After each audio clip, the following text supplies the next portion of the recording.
Под мотото Хумано Скопје подава рака, градската организација на СДСМ организираше хуманитарна акција за помош на граѓаните од местата кои беа поплавени по невремето на 6 август. Акцијата се спроведе на 3 пункта во општина Аеродром и во општина Кисела Вода и започна денес од 10 до 12 часот.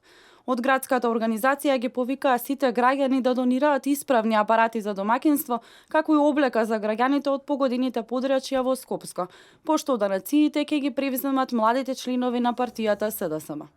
Социјалдемократскиот сојуз на Република Македонија организира уште една хуманитарна активност наменета за поплавените. Уште еднашка ја покажуваме нашата хуманост да излеземе во пресред на оние на кои им е најпотребна нашата помош.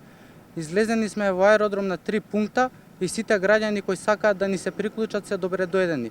Поддршката од сите е добре дојдена и насочена кон тие што им е најпотребно. Пунктови имаше поставено во аеродром кај паркингот на железничката станица, паркинг на основното училиште Љубен Лапе и последната автобуска станица на број 5 во населба Ново Лисиче. А пак пунктови во Кисела Вода беа поставени во парк спроти општина Кисела Вода, парк спроти Расадник и кино Кисела Вода и паркинг пред поштата во населба Драчево.